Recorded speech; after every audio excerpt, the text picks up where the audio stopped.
Hello students. तो आज का हमारा लेक्चर होने वाला है class 12th macro economics national income and related aggregates का वन शॉट। तो new session new series start हुई है सेशन 26-27 के लिए। तो national income and related aggregates chapter जो हम उसको स्टार्ट करते हैं। तो सबसे पहले अगर हम देखें कि क्या क्या टॉपिक्स है, क्या क्या रहने वाला है, तो मैं 12th का मैक्रो इकोनॉमिक्स का सिलेबस क्या है, तो पार्ट ए है एंड पार्ट बी है। पार्ट ए में इंट्रोडक्टरी मैक्रो इकोनॉमिक्स में national income and related aggregates है, मनी एंड बैंकिंग है, determination of income and employment है, गवर्नमेंट वजन and economy and BOP means balance of payment. तो हम क्या करेंगे, ये हमारी सीरीज स्टार्ट हो रही है अभी। उसके बाद फिर हम इंडियन इकोनॉमी स्टार्ट करेंगे। तो आज के वीडियो लेक्चर में हम national income and related aggregates complete कर लेंगे। तो इससे नेक्स्ट लेक्चर में क्या होगा, इससे नेक्स्ट लेक्चर में उसके इंपॉर्टेंट क्वेश्चंस एंड इसके न्यूमेरिकल्स, नेशनल इनकम के न्यूमेरिकल्स। तो फर्स्ट लेक्चर तो national income and related aggregate, second lecture में उसके न्यूमेरिकल्स, देन फिर मनी एंड बैंकिंग, फिर उससे नेक्स्ट लेक्चर में उसके इंपॉर्टेंट क्वेश्चंस जो भी एग्जाम के पॉइंट ऑफ व्यू होंगे। ठीक है, तो ऐसे ही ये सीरीज स्टार्ट होगी। फिर उसके बाद ऐसे ही इंडियन इकोनॉमिक डेवलपमेंट। तो सब बहुत अच्छी वीडियो रहने वाली है, एंड तक ज़रूर देखना। तो स्टार्ट करते हैं हम देर ना करते हुए आज का लेक्चर। तो सबसे पहले अगर हम देखें इकोनॉमिक्स, तो हम अगर इकोनॉमिक्स के बारे में पढ़ रहे हैं तो हमें पता भी होना चाहिए कि इकोनॉमिक्स क्या होता है, जो कि 1 मार्क्स का क्वेश्चन बन जाता है कि व्हाट इज इकोनॉमिक्स। तो economics is the study of how people use limited resources to satisfy their unlimited wants. जैसे कि हमारी कितनी अनलिमिटेड वांट्स हैं हम, कि हमारे पास बड़ी गाड़ी भी होनी चाहिए, हमारे पास अच्छे अच्छे कपड़े, ब्रांडेड कपड़े होने चाहिए, अच्छे शूज़ होने चाहिए, मीन्स एवरीथिंग, मनी होनी चाहिए। तो इकोनॉमिक्स क्या करता है, इकोनॉमिक्स वो स्टडी है कि कैसे लोग उन लिमिटेड रिसोर्सेज का यूज़ करते हैं अपनी वांट्स को सेटिस्फाई करने में, कि how people use limited resources to satisfy their unlimited wants. जैसे कि for example how a family spends its income, कि कैसे वो जो जिसकी एक फैमिली है तो कैसे वो अपनी इनकम को स्पेंड करती है कि मुझे ये भी चीज़ लेनी है, ये भी लेनी है, ये भी लेनी है। तो मीन्स सेवरल चीज़ों पे वो कैसे अपनी इनकम को स्पेंड कर रही है। How a government manages the countries economy, कैसे गवर्नमेंट क्या कर रही है, मैनेज कर रही है इकॉनमी को, कंट्री को कैसे मैनेज कर रही है। How companies decides what to produce, companies decide कर रही है कि मुझे क्या प्रोड्यूस करना है, कौन से प्रोडक्ट्स बनाने हैं। तो जो भी ये क्या एक सिस्टम है, जैसे कैसे वो अपनी लिमिटेड रिसोर्सेज से सेटिस्फाई करेंगे वॉन्ट्स को, उसे हम बोलते हैं इकोनॉमिक्स। तो इकोनॉमिक्स क्या, इकोनॉमिक्स वो स्टडी है कि कैसे लोग उस रिसोर्सेज, जो भी हमारे पास लिमिटेड रिसोर्स हैं, उसको यूज़ करते हैं अपनी वॉन्ट्स को सेटिस्फाई करने के लिए। तो वो होती है इकोनॉमिक्स। ठीक है, अब इकोनॉमिक्स के दो पार्ट होते हैं, एक तो माइक्रो, जो कि आप क्या होंगे, माइक्रो आप पढ़ चुके हो, एंड एक है मैक्रो, जो कि हमें क्या करनी है, मैक्रो अभी हमने पढ़नी है। तो माइक्रो एंड मैक्रो। तो माइक्रो क्या होता है, it studies individuals, consumers, firms and market, and macro it studies the economy as a whole level पे। माइक्रो इकोनॉमिक्स वो होती है जिसमें हम सिर्फ इंडिविजुअल के बारे में पढ़ते हैं, कंज्यूमर के बारे में पढ़ते हैं, मार्केट के बारे में पढ़ते हैं। मीन्स एक इसमें क्या होता है, एक सिंगल चीज़ के बारे में हम पढ़ते हैं, और इसमें इसमें हम पूरी एज अ होल, ठीक है, हम पूरी इकोनॉमी के बारे में पढ़ते हैं, एक नेशनल लेवल पे हम पढ़ते हैं। जैसे अब देखो, macro economy means the branch of economics that studies the economy as a whole rather than the individual. Macro economics क्या होती है, मैक्रो इकोनॉमिक्स वो ब्रांच है इकोनॉमिक्स की जिसे हम स्टडी करते हैं, जिस इकोनॉमी को हम स्टडी करते हैं एज अ होल, एक होल लेवल पे, एक पूरे लेवल पे, रेदर देन इंडिविजुअल, एक को नहीं करना, उसको हम पूरे लेवल को हम क्या करते हैं, पूरे लेवल को स्टडी करते हैं, मार्केट्स को और पीपल को। It looks at large scale economic factors such as national income, unemployment, inflation, economic growth. ठीक है, हम एक पूरे लार्ज इकोनॉमिक लेवल पे हम उसको स्टडी कर रहे हैं, जैसे नेशनल इनकम हो गया, अनएम्प्लॉयमेंट हो गया, इन्फ्लेशन हो गया, एंड इकोनॉमिक ग्रोथ हो गया। तो मैक्रो इकोनॉमिक्स वो स्टडी है जिसको हम ओवरऑल परफॉर्मेंस को और बिहेवियर को स्टडी करते हैं कंट्री लेवल पे। ठीक है, एक इंडिविजुअल लेवल पे नहीं, एक पूरे लेवल पे, एक पूरी कंट्री का हम क्या कर रहे हैं, पूरे कंट्री का स्टडी कर रहे हैं। फॉर एग्जांपल एक कंट्री है, अगर हम पूरी कंट्री का स्टडी कर रहे हैं तो वो क्या होगा, मैक्रो इकोनॉमिक लेवल, क्योंकि हम उसको एक होल लेवल पे क्या कर रहे हैं, स्टडी कर रहे हैं।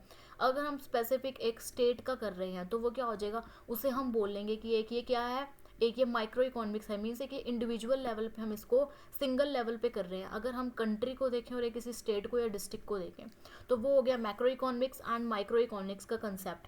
मैक्रो इकोनॉमिक्स को हम इनकम स्टडी भी बोलते हैं और एम्प्लॉयमेंट थ्योरी भी बोल देते हैं।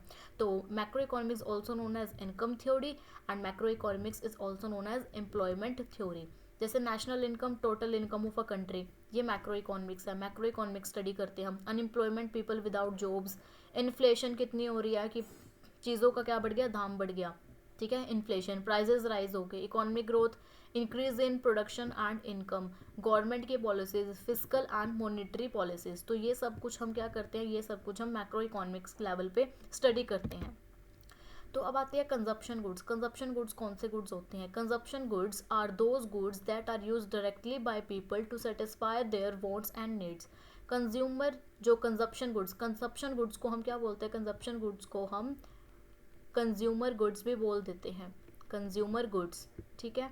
तो consumption goods are also known as consumer goods, जिनको हम क्या करते हैं, डायरेक्टली यूज करते हैं, that are use directly by people to satisfy their wants and needs. जैसे कि food, clothes, mobile phones, television, soap, इनको क्या करते हैं, इनको हम अपने लिए यूज़ करते हैं, ठीक है, इनको हम कंज्यूम करते हैं, फूड को हम खाते हैं, क्लोथ्स हो गए, मोबाइल फ़ोन हो गया, टेलीविजन हो गया, सोप हो गया, ठीक है। इनको हम जो परचेज, अगर हमने इनको ख़रीदा तो इनको हमने किस लिए ख़रीदा? पर्सनल यूज़ के लिए, for personal use by consumers, not for producing other goods. हम इनको बेचने के लिए नहीं, अगर हम इनको बेचने के लिए खरीद रहे हैं तो ये कंजप्शन गुड नहीं होगी। कंजप्शन गुड वो होगी जिनको हम अपने यूज़ के लिए खरीद रहे हैं। उसमें कंजप्शन गुड्स के दो टाइप हो गए, durable goods and non durable goods. Durable goods हो गए used for a long time, जो कि एक लंबे समय तक चलते हैं, एंड नॉन ड्यूरेबल गुड्स क्या हो जाते हैं, जो कि यूज्ड क्विकली, जो कि जल्दी से ख़त्म हो जाते हैं। जैसे कि अगर हमने टीवी है, रेफ्रिजरेटर है, कार है, अगर ये हमारे क्या चलते हैं, ये हमारे लंबे समय तक चलते हैं। ये नहीं है कि हमने इनको यूज़ किया और ये ख़त्म हो गए, नो, ये हमारे लंबे समय तक चलते हैं। जैसे कि टीवी हो गया, रेफ्रिजरेटर हो गया, कार हो गया, ठीक है। तो ये समय क्या करते हैं, ये हम बहुत लंबे समय तक चलते हैं, कि जो लंबे समय तक चले उसको हम बोलेंगे ड्यूरेबल गुड्स, और जो कि बिल्कुल शॉर्ट टाइम तक चले उसको बोलेंगे हम नॉन ड्यूरेबल गुड्स। जैसे फूड, मिल्क, सोप। फूड, अगर हमने खाना खा लिया तो वो क्या हो गया, वो नॉन ड्यूरेबल, क्योंकि वो ख़त्म हो गया खाने के बाद। मिल्क अगर हमने पी लिया तो वो ख़त्म हो गया। सोप है, अगर हमने यूज़ किया तो एक हफ्ते, 2 हफ्ते में क्या हो जाती है, वो ख़त्म हो जाती है, तो वो क्या हो गया, नॉन ड्यूरेबल गुड्स, ठीक है। तो ड्यूरेबल गुड्स जो कि लंबे समय तक चले, और नॉन ड्यूरेबल गुड्स जो कि ईजिली यूज्ड क्विकली, ठीक है, जो कि बहुत जल्दी समय तक हम यूज़ करें और वो ख़त्म हो जाए। तो ये थे हमारे कंजप्शन गुड्स, जो कि हम अपने आप के लिए कंज्यूम करते हैं, अपने पर्सनल यूज़ के लिए। अब उसके बाद आते हैं कैपिटल गुड्स। अब कैपिटल गुड्स कौन से गुड्स होते हैं? Capital goods are the goods that are used to produce other goods and services, not for direct consumption. Capital goods are goods used by producer in the production process to make other products. Capital good वो goods होते हैं जिनसे हम दूसरे products बनाते हैं, या फिर उनको हम प्रोड्यूस करते हैं दूसरे गुड्स और सर्विसेज बनाने के लिए, अपने डायरेक्ट कंजप्शन के लिए हम उनको यूज़ नहीं करते। अब जैसे किसी फैक्ट्री में क्या है, जैसे किसी फैक्ट्री में मशीन्स हो गई, टूल्स, फैक्ट्री इक्विपमेंट, कंप्यूटर में computers use in offices, buildings use for production. तो ये सब क्या है, ये सब कैपिटल गुड्स हैं, क्योंकि इन सब चीज़ों से हम क्या बनाते हैं, इन सब चीज़ों से हम यूज़ करके क्या बनाते हैं, इन सब का यूज़ करके हम प्रोडक्ट्स बनाते हैं। तो जो ये मशीन्स हैं जिनसे हम दूसरा प्रोडक्ट बना रहे हैं, तो ये टूल्स क्या हो गए, ये मशीन्स, टूल्स, फैक्ट्री इक्विपमेंट, ये चीज़ें क्या होंगी, ये हमारे कैपिटल गुड्स। जैसे कि अ machine use in a factory, एक मशीन को हम फैक्ट्री में यूज़ कर रहे हैं कपड़े बनाने के लिए, क्लॉथ्स बनाने के लिए, तो वो क्या होगी, हमारी capital goods, because it helps in producing other goods, क्योंकि ये हमें हेल्प कर रही है दूसरे गुड्स को बनाने में। तो वो क्या हो गए, कैपिटल गुड्स। तो कैपिटल गुड्स कौन से हो गए, जिनको हम यूज़ करते हैं दूसरे गुड्स और सर्विसेज को प्रोड्यूस करने में, अपनी डायरेक्ट कंजप्शन नहीं करने में, तो वो हो गए हमारे कैपिटल गुड्स। नेक्स्ट आते हैं अब intermediate goods versus final good. Intermediate good क्या हो गया और फाइनल गुड क्या हो गए? अब फॉर एग्जांपल अगर हम बात करें आईफोन की, ठीक है, तो आईफोन बनाने में जो हमारे क्या लग रहे हैं, जो हमारे सेवरल चीज़ें लग रही हैं, फ़ोन को बनाने में क्या लग रही है, स्क्रीन यूज़ हो रही है, उसमें बैटरी यूज़ हो रही है, ठीक है, उसमें जो भी चार्जिंग के पॉइंट्स हो गए, चार्जिंग की चीज़ें हो गई, या फिर और लगा लो आप इसमें ऑल भी सेवरल थिंग, उसमें जो सॉफ्टवेयर यूज़ हो रहा है, ठीक है। तो ये सब कुछ क्या है, ये सब कुछ जो भी उसमें आईफोन को बनाने में या फिर किसी भी प्रोडक्ट को बनाने में जो चीज़ें यूज़ हो रही है वो होगी हमारी इंटरमीडिएट गुड्स। और फाइनल गुड क्या होगी, इन सब चीज़ों का यूज़ करके जो हमने एक चीज़ बना ली, एक हमने इन सब का यूज़ करके, ठीक है, इनका सबका हमने यूज़ करके एक क्या बना लिया, एक हमने आईफोन बना लिया। तो वो हो गया हमारा फाइनल गुड्स, ठीक है, फाइनल गुड्स, जिससे हमारा एक प्रोडक्ट बन के तैयार हो गया। तो इंटरमीडिएट गुड्स हो गए, इसमें हमारे रॉ मटेरियल आ जाएंगे सारे, इसमें हमारे सारे रॉ मटेरियल आ जाएंगे, जैसे कि ये रहे कि स्क्रीन हुई, बैटरी हुई, चार्जिंग हो गया, सॉफ्टवेयर, जितने भी हमारे रॉ मटेरियल्स लग रहे हैं चीज़ को बनाने में, तो सारे रॉ मटेरियल हो गए हमारे इंटरमीडिएट गुड्स। और रॉ मटेरियल का यूज़ करके जो हम एक फाइनल गुड बना रहे हैं वो हो गया हमारा फाइनल गुड्स। तो ये इंटरमीडिएट गुड्स क्या होते हैं, used as a raw material, used as a raw material in the production of final goods and ready to use by final consumer। और final goods क्या होते हैं, एक बन के तैयार हो जाता है। अब ये तो है नहीं कि हम स्क्रीन, इंटरमीडिएट गुड, स्क्रीन को हम अलग यूज़ कर रहे हैं, उसकी बैटरी को हम अलग यूज़ कर रहे हैं, नहीं, हम क्या यूज़ करते हैं, जो हमारे पास एक फाइनल प्रोडक्ट बन गया, ready to use by the final consumer, एक जो हमारे पास फाइनल प्रोडक्ट बन गया उसे हम करते हैं फाइनल गुड्स, उसे ही हम क्या करते हैं, यूज़ करते हैं। तो ये डिफरेंट स्टेजेस से होके जाता है कि पहले, ठीक है, ये फ़ोन है, इसमें स्क्रीन लग गई, ठीक है, फिर अगले स्टेज में इसमें बैटरी डाली गई, फिर अगले स्टेज में इसमें जो भी चीज़ें अगर हुई, तो ये क्या होगा, ये डिफरेंट स्टेजेस ऑफ प्रोडक्शन से होकर जाता है। लेकिन ये इसमें ऐसा कुछ नहीं होता, इसमें हम क्या होता है, इसमें हमें सिर्फ एक बन के तैयार मिल गया। ये हम इसको कैलकुलेट नहीं करते जीडीपी में कि हाँ हमने इस बैटरी ली, इसको जीडीपी में करो, फिर हमने इसको स्क्रीन ली, इसको जीडीपी में करो, इसके सॉफ्टवेयर लिया, इसको जीडीपी में करो, नहीं, इनकी टोटल वैल्यू जो भी हुई है तो उनको हम ऐड करके इसी को ही हम क्या करते हैं, कैलकुलेट करते हैं जीडीपी में, एक फाइनल प्रोडक्ट को ही। तो ये हो गए इंटरमीडिएट एंड फाइनल गुड्स, जैसे कि sugar in and ingredients in cake, photography in and intermediate services, जैसे कि ये रहे एग्जांपल्स, ये केक हो गया, पेंट हो गया, ग्लास हो गया एंड फोटोग्राफी। जैसे कि अब यहाँ पे देखो, ये एक इंटरमीडिएट गुड्स है, ये सारे किसमें क्या हो रहा है, इसमें हमारा केक को बनाने में एग यूज़ हो रहा है, इसमें फ्रेश क्रीम यूज़ हो रही है, ठीक है, इसको बनाने में क्रीम यूज़ हो रही है, शुगर का यूज़ हो रहा है, ठीक है, ब्रेड का यूज़ हो रहा है। तो इन सब चीज़ों को बनाने में, तो ये सब क्या हो गई, ये सब हो गए इंटरमीडिएट गुड्स। और इन सब से हमने क्या बना के, हमने कप केक या फिर हमने केक बनाए, तो ये सब क्या हो गए, ये हो गए हमारे फाइनल गुड्स। तो ये क्या हो गया, एक तरीके से रॉ मटेरियल, ठीक है, क्योंकि जो हमने रॉ मटेरियल का यूज़ किया है एक, ठीक है, जो रॉ मटेरियल्स हो गए एग, क्रीम, शुगर, ब्रेड, ये हो गए इंटरमीडिएट गुड्स, और इनसे इनका सबका हमने यूज़ करके एक गुड को बनाया है। तो क्या हमने केक बना लिया या हमने कप केक्स बना लिए, तो वो हो गया एक हमारा फाइनल गुड, जिसको हम क्या कर रहे हैं, कंज्यूम कर रहे हैं। ये तो है नहीं कि हमने पहले एग खा लिया, फिर हमने थोड़ी सी क्रीम खा ली, फिर हमने थोड़ा सा शुगर खा लिया, फिर हमने उसके ऊपर ब्रेड खा लिया, चलो हमने केक खा लिया, नहीं, इन सब का यूज़ करके जो प्रोडक्ट बनता है वो क्या हो गया, ये सारे जो रॉ मटेरियल्स हो गए, ये सब सारे हो गए वो इंटरमीडिएट गुड्स हो गए। और ये सब का हम जो यूज़ करके हमने एक चीज़ बनाई है, हमने फाइनल गुड बनाया, जैसे कप केक हो गया, केक हो गया, जो भी इन सब से हम बनाते हैं, तो वो सब हो गए हमारे फाइनल गुड्स। तो आई होप ये intermediate goods and final goods सबको क्लियर हो गया होगा। तो हमने यहाँ पे तीन चीज़ें पढ़ी, एक हमने पढ़ा कैपिटल गुड, ठीक है, एक हमने पढ़ा कैपिटल गुड, एक पढ़ा हमने कैपिटल गुड। कैपिटल गुड क्या होता है, एक हमने पढ़ा कंजप्शन, ठीक है, कंजप्शन ये कह लो कंज्यूमर गुड। एक हमने पढ़ा इंटरमीडिएट गुड, एक हमने पढ़ा इंटरमीडिएट गुड, और एक हमने पढ़ा फाइनल गुड, ठीक है। तो कैपिटल गुड क्या हो गए, कैपिटल गुड वो हो गए जिसको हम यूज़ करते हैं किसी अदर गुड्स और सर्विसेज के लिए, जैसे कि फैक्ट्री में मशीन्स होगी, मशीन्स का क्या करते हैं, मशीन्स का हम यूज़ करते हैं दूसरे गुड्स को, क्लोथ्स को बनाने के लिए, तो वो सब क्या हो गए, वो सब हो गए हमारे कैपिटल गुड्स। कंजप्शन गुड्स वो हो गए जिनको हम कंज्यूम करते हैं, और वो क्या हो जाता है, हम अपने पर्सनल यूज़ के लिए हम कंज्यूम करते हैं। तो कंजप्शन गुड्स में हमने दो गुड्स देखे थे, एक थे ड्यूरेबल और एक थे non durable. Durable and non durable, durable goods वो गुड्स थे जिनको हम अगर कंज्यूम करते हैं वो लंबे समय तक चलते हैं, हम कंज्यूम तो करते हैं, दोनों को तो हम कंज्यूम करते हैं, लेकिन ड्यूरेबल गुड्स लंबे समय तक चलते हैं, और नॉन ड्यूरेबल गुड्स हम खाते हैं तो वो ख़त्म हो जाते हैं। तो ड्यूरेबल गुड्स में हमारे एग्जाम्पल क्या थे, जैसे कि कार हो गया, रेफ्रिजरेटर हो गया, ठीक है, टीवी हो गया, क्योंकि हम उनको, ये तो है नहीं कि हम उनको यूज़ किया और वो ख़त्म हो गए, नहीं, तो वो हो गए हमारे ड्यूरेबल गुड्स। और नॉन ड्यूरेबल गुड्स वो हो गए जिनको हम अगर यूज़ कर लेते हैं वो ख़त्म हो जाते हैं, जैसे कि हो गया फूड, ठीक है, आइसक्रीम होगी, मिल्क हो गया, सोप होगी, कि जिनको अगर हम यूज़ करते हैं तो वो यूज़ होने के बाद वो ख़त्म हो जाते हैं, ठीक है। तो ये हो गए हमारे कंजप्शन गुड। इंटरमीडिएट गुड्स हो गए जैसे कि रॉ मटेरियल, हमारा एग था, क्रीम थी, शुगर थी, ब्रेड थी, मीन्स एक तरह से रॉ मटेरियल, तो वो हो गए हमारे intermediate goods. And final goods हमारे क्या हो गए, इन सब का यूज़ करके जो हमारा एक फाइनल प्रोडक्ट बन गया वो हो गए हमारे फाइनल गुड्स। आई होप ये capital, consumer and intermediate final goods जितने भी होते हैं, ये 4 टाइप्स ऑफ गुड्स हमने देखे, ये सबको क्लियर हो गया होगा। अब मूव करते हैं हम नेक्स्ट टॉपिक पे। नेक्स्ट क्या है हमारा, स्टॉक एंड फ्लो।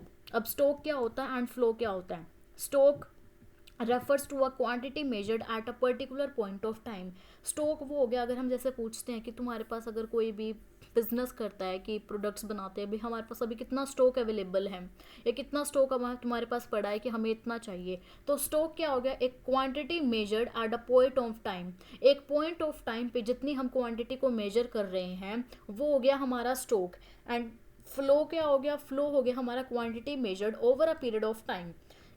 एक पीरियड ऑफ टाइम पे कितनी क्वांटिटी है। अगर जैसे फॉर एग्जांपल अगर हम बात करें कि बैंक अकाउंट में हमारे पास 1 जनवरी को कितना पैसा है, जैसे कि money in a bank on 1 जनवरी की 1 जनवरी पे कितना पैसा है ऑन पर्टिकुलर डेट पे, पर्टिकुलर पॉइंट ऑफ टाइम पे, अगर हम 1 जनवरी की बात करें तो वो हो गया हमारा स्टॉक। और अगर हम पूरी की बात करें, income earn in a month, means अगर हम पूरी जनवरी की बात करें, पूरे मंथ में हमारे पास कितना पैसा, वो हो गया हमारा फ्लो। तो स्टॉक हो गया एक पर्टिकुलर पॉइंट ऑफ टाइम पे एंड फ्लो हो गया एक quantity measured over a period of time. ठीक है, हम एक पूरे पीरियड की बात कर रहे हैं, जैसे कि amount of water in a tank at a moment, एक मोमेंट पे, उस मोमेंट पे कितना हो गया। ठीक है, जैसे कि हम salary received per month, per month हमें कितनी सैलरी को रिसीव्ड होती है, तो क्या हो गया, स्टॉक तो हो गया एक पर्टिकुलर की बात और फ्लो हो गया एक over a period of time की बात। जैसे कि की point, stock does not involve time period, इसमें कोई भी टाइम पीरियड नहीं होता क्योंकि इसमें हम पर्टिकुलर की बात ही कर रहे हैं, और इसमें टाइम पीरियड होता है क्योंकि हम एक ओवर पीरियड ऑफ टाइम की बात कर रहे हैं। ठीक है, जैसे कि Rahul has 50,000 in his bank account today, आज की बात हो रही है। ठीक है, एक पर्टिकुलर दिन की बात हो रही है कि उसके पास उसके बैंक अकाउंट में 50,000 रुपये पड़े हैं आज, तो वो गया स्टॉक। एंड एक उसके 20,000 पर मंथ, तो वो क्या करता है 20,000 उसको हर महीने अर्न करता है। ठीक है, तो वो क्या हो गया फ्लो, क्योंकि ओवर पीरियड ऑफ टाइम की बात कर रहे हैं और इसमें स्टॉक में हम पर्टिकुलर की बात करते हैं और फ्लो में हम क्या करते हैं ओवर की बात करते हैं, over a period of time की बात। तो आई होप स्टॉक और फ्लो सबको क्लियर हो गया होगा। नेक्स्ट बात करते हैं हम सर्कुलर फ्लो ऑफ इनकम, कि सर्कुलर फ्लो ऑफ इनकम क्या होता है। The circular flow of income is a model that shows that the continuous movement of money and resources in an economy. Continuous flow, circular flow of income, जैसे हमने कोई भी चीज़, हम बाजार में गए, हमने खरीदे कपड़े, तो वो हमने क्या दी, मनी, तो वही जो दुकानदार है वो कहाँ जाएगा, वो जाएगा होलसेल पे कपड़े लेने, तो वही मनी उसने यहाँ पे दी, और ये होलसेल वाला जाएगा कपड़े लेने और वो जाएगा फैक्ट्री में, तो वही क्या दिया, वही मनी उसने फैक्ट्री में दी। तो ये एक सर्कुलर फ्लो ऑफ इनकम क्या है, वही पैसे जो हमने एक दुकानदार पे दिए थे वही पैसे घूम घूम के फैक्ट्री पे आ गए। तो ऐसे क्या हो रहा है, ऐसे ही मीन्स एक सर्कुलर फ्लो चल रहा है इनकम का, सर्कुलर फ्लो ऑफ मनी की, जो पैसा है वो इकोनॉमी में क्या कर रहा है, इकोनॉमी में ऐसे ऐसे करके घूम रहा है। तो the circular flow of income is a model that shows the continuous movement of money and resources in an economy। एक इकोनॉमी में जैसे ही जैसे कंटिन्यूस मूवमेंट हो रही है पैसे की, रिसोर्सेज की, उसे हम बोलते हैं circular flow of money. In its simplest form, a two-sector model includes households and firms. Households provide factors of production such as labor, land, capital to firms, and in return they receive income in the form of wages, rent, interest and profit। जैसे कि land है, labour है, land पे हमें क्या मिलता है, अगर हमारे पास कोई जगह है तो उस पर हमें रेंट मिलता है, लेबर को क्या मिलती है, लेबर को काम कर रही है तो उसको वेजेस मिलती हैं। कैपिटल पे हमें क्या मिलता है, पैसे पे हमें ब्याज मिलता है, मीन्स उस पर हमें इंटरेस्ट मिलता है। और एंटरप्रेन्योर्स, फर्म्स है, फर्म्स क्या करती हैं, फर्म्स प्रॉफिट कमाती है। तो जो भी क्या है ये फैक्टर्स ऑफ प्रोडक्शन क्या हो गए, labour, land, capital to firms.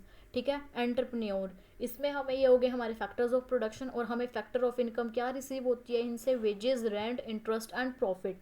तो ये हो गए हमारे factors of income. Firms use this factors to produce goods and services, और जो फर्म हैं, जो कि कंपनीज हैं या फैक्ट्रीज हैं, फर्म्स कह लो, ऑर्गेनाइजेशन कह लो, तो ये सब इनका यूज़ करके क्या करती है, इन गुड्स और सर्विसेज को प्रोड्यूस करती है, which household then purchase. और फिर क्या करते हैं लोग, मीन्स हाउस होल्ड हो गए, तो उसको क्या करते हैं फिर उनको खरीदते हैं, creating a continuous loop of the economic activity. और ऐसे ही क्या चलता रहता है, ऐसे ही एक कंटिन्यूस लूप चलता रहता है इकोनॉमी में। जैसे कि 2 सेक्टर मॉडल अगर हम देखें तो हाउस होल्ड्स आ जाएंगे उसमें और फर्म्स आ जाएंगी जो कि क्या कर रहे हैं, प्रोड्यूस कर रहे हैं, जो कि चीज़ों को बना रहे हैं। और हाउस होल्ड में क्या हो गए हम, जैसे कि हम उनको क्या कर रहे हैं, कंज्यूम कर रहे हैं। जैसे कि example, a worker works in a factory, एक कोई आदमी है वो फैक्ट्री में वर्क कर रहा है, उसको मिल रही सैलरी, वही सैलरी को उसने क्या किया, उसने चीज़ें खरीदने के लिए मार्केट में वही सैलरी उसने मार्केट में दी, और वही मनी कहाँ गई, बैक टू द फर्म्स, जो कि वो दुकानदार है वो सैलरी वो फर्म से क्या लेके आई, चीज़ें लेके आए। तो ये क्या है, so the income keeps moving in a circle. तो ये क्या चल रही है, ये इनकम ऐसे सर्कल में चल रही है, सर्कल में घूम रही है। तो ये हो गया हमारा सर्कुलर फ्लो ऑफ इनकम। तो नेक्स्ट कंसेप्ट क्या देखते हैं हम, नेक्स्ट कंसेप्ट है हमारा, जैसे कि देखो डायग्राम से आप समझ आएगा, पेपर में डायग्राम ज़रूर बना के आना है अगर सर्कुलर फ्लो ऑफ इनकम का क्वेश्चन आए। तो आउटपुट, अब जैसे ये रहे हाउस होल्ड और ये रहा बिजनेस, बिजनेस कह लो या फिर कह लो फॉर्म, ठीक है। हाउस होल्ड क्या देता है, अब हमने स्लाइड में देखा था कि house hold and house hold provide factors of production.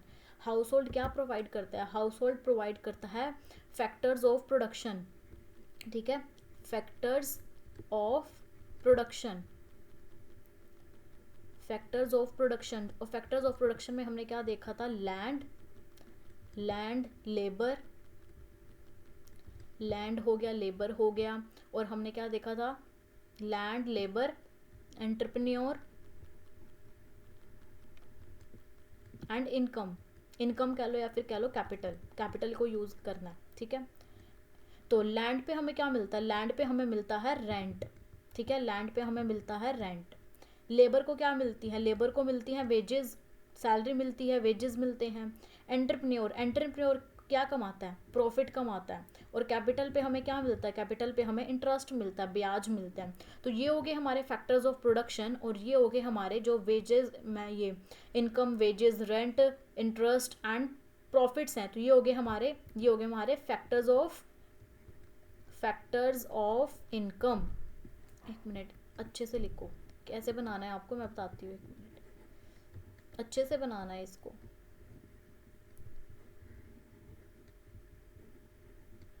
कि जो हाउस होल्ड है, अगर आपको ये डिफ़िकल्ट लग रहा है तो आपको ऐसे बनाना है, ठीक है। जैसे कि ये बनाओ हाउस होल्ड और ये लिख लो इधर फर्म, ठीक है, यहाँ पे लिख लिया आपने फर्म, ये है फर्म। तो firm house hold, house hold क्या प्रोवाइड करती है, हाउस होल्ड प्रोवाइड करती है फैक्टर्स ऑफ प्रोडक्शन। इसकी जगह लिख लो, या तो कंज्यूमर एक्सपेंडिचर लिखना, ये लिख लो, या फिर लिख लो फैक्टर्स ऑफ प्रोडक्शन, कि ये प्रोवाइड करती है फैक्टर्स ऑफ प्रोडक्शन। और फैक्टर्स ऑफ प्रोडक्शन में क्या आएगा, फैक्टर्स ऑफ प्रोडक्शन में हमारा आएगा लैंड, लिखो यहाँ पे लैंड, लैंड लिख लिया, लेबर लिख लिया, land labour capital, land labour capital and entrepreneur, entrepreneur, ठीक है। तो हाउस होल्ड ने क्या दी इधर, बिजनेस को फैक्टर्स ऑफ प्रोडक्शन दिया, land labour capital and entrepreneur. Business ने हाउस होल्ड को इसके बदले क्या दिया, बिजनेस ने हाउस होल्ड को इसके बदले दिए फैक्टर्स ऑफ पेमेंट, क्या दिए, factors of payment. Factors of payment में क्या दिया, वेजेस, रेंट, इंटरेस्ट, प्रॉफिट। कि अगर हाउस होल्ड ने लैंड दिया तो लैंड पे हमने उसको रेंट दे दिया, लेबर दी तो लेबर ने हमने उसको वेजेस दी, कैपिटल दी तो हमने उसको इंटरेस्ट दिया। एंटरप्रेन्योर क्या कमाता है, एंटरप्रेन्योर प्रॉफिट कमाता है तो हमने उसको प्रॉफिट्स दिए। तो ये हो गए कंज्यूमर एक्सपेंडिचर एंड यहाँ होंगे फैक्टर्स ऑफ इनकम, ठीक है। और फर्म क्या देता है, गुड्स और सर्विसेज देता है। अगर हमने ये फैक्टर्स ऑफ प्रोडक्शन दिए, इन्होंने फैक्टर ऑफ पेमेंट दी थी, ठीक है। हाउस होल्ड ने क्या दिए इधर, फैक्टर्स ऑफ प्रोडक्शन दिए, जैसे कि एक्सपेंड फैक्टर्स ऑफ प्रोडक्शन दिए। अब हाउस होल्ड, अगर फर्म ने इसको आउटपुट दिया, गुड्स और सर्विसेज दी, तो हाउस होल्ड ने क्या दिया, हाउस होल्ड ने बिजनेस को क्या दिए, फैक्टर्स ऑफ प्रोडक्शन दिए, और बदले में बिजनेस ने या फर्म ने हाउस होल्ड को क्या दिए, आउटपुट, गुड्स और सर्विसेज दी, जो कि फर्म ने बिजनेस में इसमें बनाई होगी फैक्ट्री में, तो वो आउटपुट, गुड्स और सर्विसेज दी। तो ये है हमारा सर्कुलर फ्लो ऑफ इनकम, जो कि बहुत इंपॉर्टेंट है, आपको पता होना चाहिए। तो नेक्स्ट टॉपिक क्या है हमारा, नेक्स्ट टॉपिक पे अब हम मूव ऑन करते हैं, जो कि है नेशनल इनकम। अब नेशनल इनकम क्या होता है, national income National income is the total income earned by the factors of production of a country during 1 year. National income वो total income है जो कि factors of production, तो factors of production क्या थे, ठीक है, फैक्टर्स ऑफ प्रोडक्शन क्या थे, हमारे लैंड, लेबर, कैपिटल, एंटरप्रेन्योर, जितनी भी इन सब में जितनी भी इनकम अर्नड हुई है एक साल में, उसे हम बोलेंगे नेशनल इनकम। क्योंकि जो भी टोटल इनकम अर्नड हुई है फैक्टर्स ऑफ प्रोडक्शन के थ्रू एक कंट्री में, एक देश में एक साल के अंदर, वो सारी होंगी नेशनल इनकम, वो सारा नेशनल इनकम में इंक्लूड होगा। जैसे कि वेजेस हो गए, वेजेस लेबर को क्या मिलती है, वेजेस, लैंड पे क्या मिलता है, रेंट, कैपिटल पे क्या मिलता है, इंटरेस्ट, एंटरप्रेन्योर को क्या मिलता है, प्रॉफिट। तो वन लाइन एग्जाम के लिए क्या है, national income is the total income earn by the residents of a country in 1 year. Residents of a country means जो कि इस कंट्री में, एक कंट्री में जो लोग रहते हैं उन्होंने जितनी भी इनकम अर्न की है वो सारी होगी नेशनल इनकम। क्योंकि जो पीपल हैं वही तो काम करते हैं ना, वही तो लेबर काम कर रही है, उसी को वेजेस मिल रहे हैं, उसी लोगों की इनकम लैंड को रेंट पे दी हुई है, वही उन्हीं की कैपिटल पे इंटरेस्ट मिल रहा है, एंटरप्रेन्योर प्रॉफिट मिल रहा है। तो वही कि national income is the total income earn by the residents of a country in 1 year. जितने भी रेजिडेंट हैं, जितने भी लोग हैं कंट्री के जो एक साल में कमाते हैं, वो सब टोटल क्या होता है, सारा टोटल करके पूरी कंट्री का नेशनल इनकम होता है। अब नेशनल इनकम को कैलकुलेट करने के 3 मेथड्स हैं, value added method, expenditure method and income method. ठीक है, तो हम 1 बाय 1 देखते हैं कि इनकम मेथड क्या होता है। फर्स्ट पे हम इनकम देखेंगे, सेकंड पे एक्सपेंडिचर मेथड देखेंगे एंड थर्ड पे हम देखते हैं वैल्यू एडेड मेथड। इससे नेक्स्ट लेक्चर में हम इनके न्यूमेरिकल्स करेंगे। ठीक है, आज में हम इसमें थ्योरी देखते हैं, फॉर्मूलाज देखते हैं और नेक्स्ट लेक्चर में हम क्या देखेंगे, इसके न्यूमेरिकल्स। ठीक है, न्यूमेरिकल्स एंड जो भी इंपॉर्टेंट क्वेश्चंस होंगे इसके रिलेटेड। अब इनकम मेथड में क्या होता है, इनकम मेथड में हम क्या क्या ऐड करते हैं, कंपनसेशन ऑफ एम्प्लॉयज़, जो भी एम्प्लॉयज़ को कंपनसेशन मिलती है। अब कंपनसेशन किसके फॉर्म में मिलती है, जैसे कि वेजेस और सैलरीज हो गया, अलाउंस मिलते हैं, बोनस मिलते हैं उनको, social security contribution by employer. तो कंपनसेशन ऑफ एम्प्लॉयज़ में क्या आ जाएगा, ये आ जाएगा। अगर क्वेश्चन में कंपनसेशन ऑफ एम्प्लॉयज़ दिया हुआ है तो उसको ऐड कर दो, वरना कंपनसेशन ऑफ एम्प्लॉयज़ नहीं दिया होगा, उसके अंदर आपको ये दिया होगा कि वेजेस और सैलरीज दी हैं, अलाउंसेस दिए हैं, बोनस दिए हुए हैं, bounces, social security contribution by employers. अब प्लस ऑपरेटिंग सरप्लस करेंगे, ऑपरेटिंग सरप्लस में क्या आएगा, इंटरेस्ट, रेंट, रॉयल्टी, प्रॉफिट और dividend, corporation tax and undistributed profit. ठीक है, तो ये सब आ जाएगा। फिर प्लस करेंगे हम मिक्स्ड इनकम, मिक्स्ड इनकम में जैसे income of self employed people. फिर हमारे पास क्या आ जाएगा, डोमेस्टिक इनकम, NDP-FC। उसमें फिर हम क्या प्लस करेंगे, net factor income from abroad. और net factor of income from abroad कैसे निकलेगी, factor income from abroad minus factor income paid to abroad, कि जो हमें रिसीव हुई है उसको ऐड करना है और जो हमने पेड की है अब्रॉड उसको हम माइनस कर देंगे। तो हमारे पास क्या आ जाएगा, national income, NNP-FC, national income. ठीक है, net national product factor cost पे। ठीक है, वो आ जाएगा हमें इनकम। सिर्फ फॉर्मूलाज देख लो, नेक्स्ट में हम जब न्यूमेरिकल्स करेंगे तो आपको क्लियरली समझ आ जाएगा।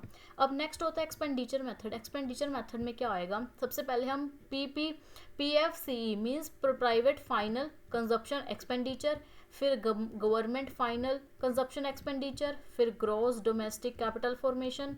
उसमें हम नेट एक्सपोर्ट्स को क्या करेंगे, प्लस करेंगे। तो X minus M means export minus import. फिर आ जाएगा हमारे पास gross domestic product at market price. उसमें से हम डेप्रिसिएशन प्लस माइनस करेंगे। NFIA net factor income abroad हम प्लस करेंगे। NIT नेट इंडायरेक्ट टैक्स को माइनस करेंगे। तो हमारे पास क्या आ जाएगा, NNP-FC means net national product at factor cost. Next है वैल्यू एडेड मेथड।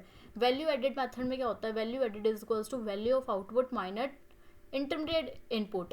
ठीक है, या तो हम क्या करना है, इन सबको ऐड कर लो, फिर उसमें से माइनस कर दो इनपुट को, या फिर ऐसे नहीं करना तो सिर्फ जो वैल्यू ऐड हुई है उसी को ही सिर्फ क्या कर लो, प्लस कर लो।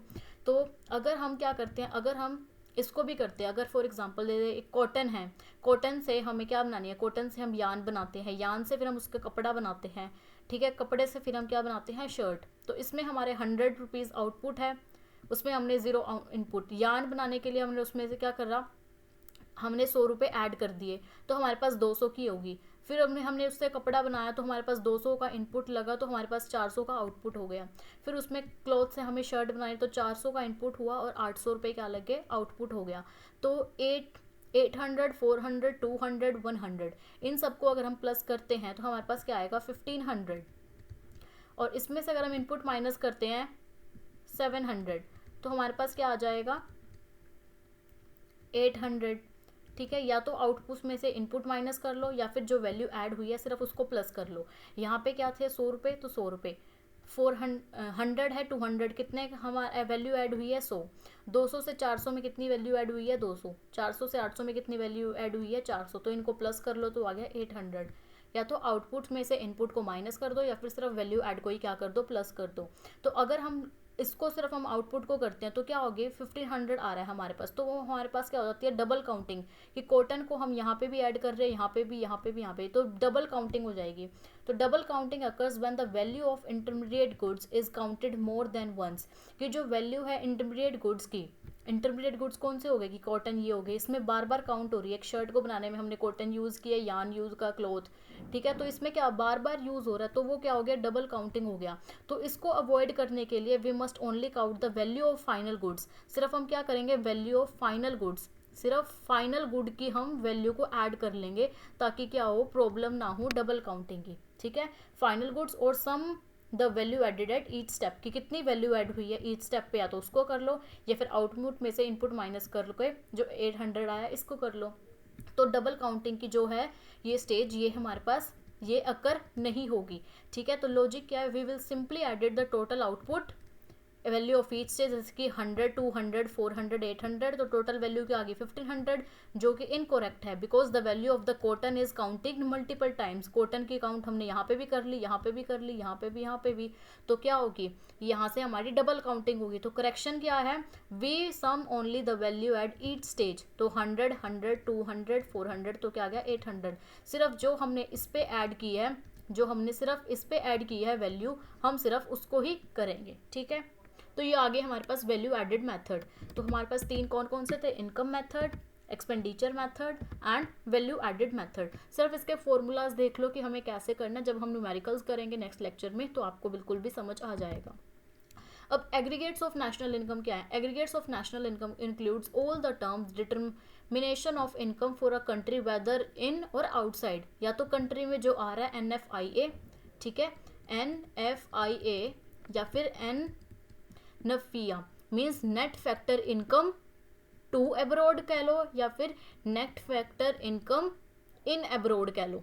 ठीक है, नेट फैक्टर इनकम या तो टू कह लो या फिर इन कह लो। तो aggregate based on income generated with in the country of a territory of a country only, जो कि सिर्फ हमारी कंट्री में, हमारी टेरिटरी में, जैसे कि क्या है, ये हमारा इंडिया का मैप है, ठीक है, जैसे इस तरह से क्या है हमारा, इस तरह से हमारा इंडिया का मैप है। तो क्या है, जो भी इस टेरिटरी के अंदर जितनी भी इनकम जनरेट हो रही है उसे हम क्या बोलेंगे, उसे हमने aggregates based on income generated with in the territory of country only, वो आ जाएगा हमारा या तो GDP MP, NDP MP, GDP FC, NDP FC।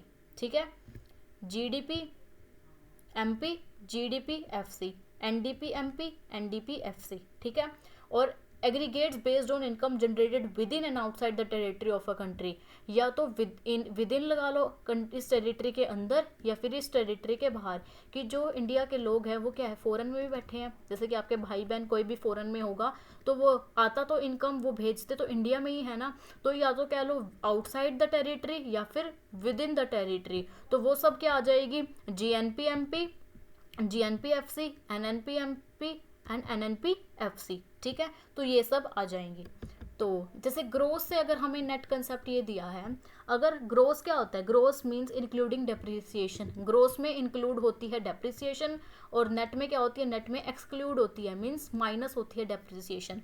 अगर हमें ग्रोस से जाना है नेट में, ठीक है, अगर हमें ग्रोस से जाना है नेट में, तो हम क्या करेंगे, ग्रोस से नेट में जाने के लिए हम डेप्रिसिएशन को क्या कर देंगे, माइनस कर देंगे।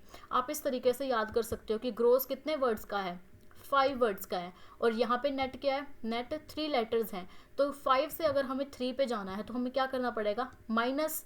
ठीक है, तो यहाँ पे ग्रोस में हम क्या करेंगे, ग्रोस से नेट में जाने के लिए हम क्या करेंगे, माइनस करेंगे, ग्रोस में से हम डेप्रिसिएशन को क्या कर देंगे, माइनस। अगर हमें नेट से जाना है ग्रोस में, तो नेट से यहाँ पे है 3 लेटर्स, यहाँ पे है 5, 3 से अगर हमें 5 पे जाना है तो हमें यहाँ पे प्लस करना पड़ेगा, तो प्लस करना पड़ेगा, तो यहाँ पे हम क्या करेंगे, प्लस को करेंगे डेप्रिसिएशन, तो यहाँ से आप ऐसे लर्न कर सकते हो, ठीक है, इस ट्रिक से कि ग्रोथ से अगर हमें नेट पे जाना है तो हमें माइनस करना पड़ेगा डेप्रिसिएशन, और अगर हमें नेट से ग्रोथ में जाना है, नेट से ग्रोथ में जाने के लिए हमें प्लस करना पड़ेगा डेप्रिसिएशन। तो growth means including depreciation and net means excluding depreciation. अब मार्केट प्राइस और है फैक्टर कॉस्ट। एमपी से अगर हमें जाना है एफसी पे, मार्केट प्राइस से अगर हमें जाना है फैक्टर कॉस्ट पे, to convert market price to factor cost subtract indirect tax, ठीक है। अगर हमें एमपी से अगर हमें जाना है एफसी पे, ठीक है, एमपी से हमें जाना है एफसी पे, तो हम क्या करेंगे, हम करेंगे माइनस। अब देखो 1 2 3 4 5 6, 1 2 3 4 5 6 दोनों का सेम सेम है, तो हम क्या करते हैं, हम ऐसे देखते हैं कि एम से हमें जाना है एफ पे। अल्फ़ाबेट्स में ABCD में M क्या आता है बाद में, F आता है पहले। तो अगर हमें जाना है M से F पे पहले जाना है तो हम क्या करेंगे, माइनस, ठीक है, सब्ट्रैक्ट करेंगे क्या, NIT नेट इनडायरेक्ट टैक्स। और अगर हमें जाना है FC पे, FC to MP, FC to अगर हमें जाना है MP पे, फैक्टर कॉस्ट से हमें जाना है मार्केट प्राइस से, तो हमें क्या जाना है आगे, ठीक है, F से F पहले आता है, M आता है बाद में, तो हमें क्या प्लस करना है, मीन्स हमें आगे जाना है, तो हम क्या करेंगे यहाँ पे ऐड करेंगे NIT, ठीक है, NIT को हम क्या करेंगे ऐड। तो MP से FC पे जाना है तो माइनस NIT, और अगर FC से MP पे जाना है, F से M पे जाना है तो हम क्या करेंगे प्लस NIT, ठीक है। मार्केट प्राइस से फैक्टर कॉस्ट पे जाना तो हम क्या करेंगे, subtract net indirect tax. Factor cost से मार्केट प्राइस पे जाना है तो हम ऐड करेंगे indirect tax, net indirect tax. और अगर हमें नेट इनडायरेक्ट टैक्स दिया हुआ है क्वेश्चन में तो ठीक है, अगर हमें नेट इनडायरेक्ट टैक्स नहीं दिया हुआ तो हम इनडायरेक्ट टैक्स में से हम सब्सिडीज को माइनस कर देते हैं, तो हमारे पास नेट इनडायरेक्ट टैक्स आ जाएगा। न्यूमेरिकल्स करेंगे तो वहाँ से आपको ये क्लियर समझ आ जाएगा। अब हम देखते हैं कि रियल वर्सेस नॉमिनल जीडीपी क्या होता है। Real GDP means the value of all final goods and services produced in a country during a year measured at constant prices, base year prices. It removes the effect of inflation. It shows the real growth of the income. For example, अब देखो real GDP क्या होता है, real GDP वो GDP होती है अगर हम 100 कार को प्रोड्यूस कर रहे हैं, इफ़ 100 कार्स आर प्रोड्यूस। अब जैसे कोई भी चीज़ है, अगर कोई भी चीज़ उस टाइम पे अगर हमें 100 रुपये की मिलती थी, अगर हमें उस टाइम पे कोई भी चीज़ पहले के टाइम में तो हमें अगर 100 रुपये की मिलती थी, तो वही चीज़ आज हमें क्या मिल रहा है, आज हमें 300 रुपये की मिल रही है। तो रियल जीडीपी में हम बेस ईयर क्या लेंगे, रियल जीडीपी में हम बेस प्राइजेस लेंगे 100, ठीक है, मीन्स पहले वाला। और नॉमिनल जीडीपी में हम क्या करेंगे, नॉमिनल जीडीपी में हम आज वाला मीन्स क्या लेंगे, करंट प्राइजेस लेंगे, तो उसमें हम करंट प्राइजेस लेंगे, ठीक है। Nominal GDP measures the value of all goods and services produced in a country during a year measured at current prices. जितने भी फाइनल गुड्स और सर्विसेज हैं जो कि प्रोड्यूस्ड हुए हैं एक कंट्री में, उसको हम क्या लेंगे, एक साल में हम उसको करंट प्राइजेस पे लेंगे, prices of the same year के उस साल में क्या प्राइजेस हैं। अगर आज हम कोई भी चीज़ पहले 100 रुपये की थी, अगर आज वो 300 रुपये की मिल रही है, तो नॉमिनल जीडीपी में हम 300 रुपये लेंगे। और रियल जीडीपी हम क्या लेंगे, रियल जीडीपी में हम कांस्टेंट प्राइजेस लेंगे, मींस बेस ईयर प्राइस जो कि क्या है 100, ठीक है। जैसे कि इसमें क्या होता है नॉमिनल जीडीपी में, इन्फ्लेशन क्या होता है, इन्फ्लेशन होता है कि चीज़ों का दाम बढ़ना। तो अगर 100 से कोई चीज़ 300 हो गई है तो उसका दाम बढ़ गया, इसलिए वो 300 हुई है। तो रियल जीडीपी में हम क्या लेते हैं, रियल जीडीपी में हम इन्फ्लेशन को नहीं लेते, means it removes the effect of inflation. और नॉमिनल जीडीपी में हम क्या लेते हैं, नॉमिनल जीडीपी में इन्फ्लेशन काउंट होती है, क्योंकि अगर पहले 100 थी तो वो 300 हो गई, तो it includes the effect of inflation, क्योंकि क्या होगी, महंगाई बढ़ गई। It shows the money value of production, कि आज के टाइम पे कितनी वैल्यू है उस चीज़ की, उसमें हम क्या लेते हैं, नॉमिनल जीडीपी में हम ये लेते हैं। और इसमें it shows the real growth of the economy, की जो था उसी को ही हम रियल जीडीपी में लेंगे। जैसे कि for example if 100 cars are produced and the base year price of each car is $10,000, तो real GDP will be calculated using the same base price, ठीक है, सेम इसी प्राइस को लेंगे। Even if prices increases later, चाहे बाद में price क्या हो गया, चाहे बेशक बाद में प्राइस बढ़ गया, लेकिन रियल जीडीपी काउंट होने में हम वही बेस ईयर का प्राइस लेंगे जो कि पहले था। तो हम क्या कह सकते हैं, डेफिनेशन में हम ये लिख सकते हैं कि real GDP is the value of final goods and services produced in a country during a year measured at the constant prices. हम इसको क्या लेते हैं, रियल जीडीपी को हम कांस्टेंट प्राइसेस पे लेते हैं, लेकिन जो नॉमिनल जीडी होगी उसमें क्या लेंगे, जैसे कि for example if the prices of a car increases to $12,000, अगर किसी भी कार का प्राइस $12,000 हो गया करंट ईयर में, उस साल में, तो हम नॉमिनल जीडीपी कैलकुलेट यूजिंग $12,000, तो हम 12,000 ही लेंगे। लेकिन इसमें हम क्या ले रहे थे, इसमें हम बेस प्राइस ले रहे थे कि जो भी होगा वही सेम ईयर प्राइस लेना, बेशक बाद में जो प्राइसेस बढ़ जाए हमें कुछ लेना देना नहीं उससे, जो बेस ईयर का प्राइस होगा हम वही लेंगे रियल जीडीपी में। लेकिन नॉमिनल जीडीपी में कि प्राइस अगर इंक्रीज हो गया तो हम वही प्राइस लेंगे जो कि नॉमिनल जीडीपी उस साल की होगी। तो नॉमिनल जीडीपी को हम क्या कह सकते हैं, ये डेफिनेशन लिख सकते हैं कि nominal GDP is the value of final goods and services produced in a country during a year measured at current prices, कि जो करंट प्राइस होगा हम उसी पे ही लेंगे। I hope real GDP versus nominal GDP को बहुत बच्चों को कन्फ्यूजन होती है, लेकिन यहाँ से ये बेस ईयर का क्या है, करंट प्राइसेस क्या है, रियल वर्सेस नॉमिनल जीडीपी सबको क्लियर हो गया होगा। अब नेक्स्ट क्या है, यही है सेम कि इसमें क्या होता है, बेस ईयर होता है, इसमें हम क्या लेते हैं, इसमें हम करंट लेते हैं, क्योंकि करंट प्राइसेस पे हम क्यों लेते हैं, इसमें हम क्या लेते हैं, इसमें हम लेंगे बेस ईयर, और इसमें हम लेते हैं करंट, क्योंकि क्या होता है इन्फ्लेशन की वजह से इसमें महंगाई यहाँ पे क्या होगी, बढ़ गई। अगर यहाँ पे कोई चीज़ 100 की थी तो यहाँ पे अगर कोई चीज़ 300 की होगी है तो 200 रुपये क्या है, 200 रुपये वो क्या होगी इन्फ्लेशन की वजह, तो it is generally more than real GDP. तो क्या होगा, नॉमिनल जीडीपी हमेशा रियल जीडीपी से ज़्यादा ही होगी, क्योंकि इसमें क्या होती है, इसमें इन्फ्लेशन ऐड हो जाती है। इसको हम कॉन्स्टेंट प्राइजेस पे लेते हैं, इसको हम करंट प्राइस पे लेते हैं। इन्फ्लेशन यहाँ पे नहीं होती, और inflation is not adjusted air, inflation यहाँ पे एडजस्ट नहीं होती, इसमें की जाती है, क्योंकि यहाँ पे इन्फ्लेशन नहीं होती, यहाँ पे महंगाई बढ़ गई है, तो इसमें हम यहाँ पे कुछ भी हम इन्फ्लेशन को एडजस्ट नहीं कर सकते, क्योंकि जो है वो है। इसमें हम एडजस्ट कर सकते हैं क्योंकि हम यहाँ पे तो हम बेस प्राइस में लेते हैं रियल जीडीपी में, ठीक है। तो ये था nominal GDP versus real GDP का कंसेप्ट। अब जीडीपी डिफ्लेटर क्या है, ठीक है। GDP deflator is a measure that shows the change in the price level of all income goods and services produced in a country during a year.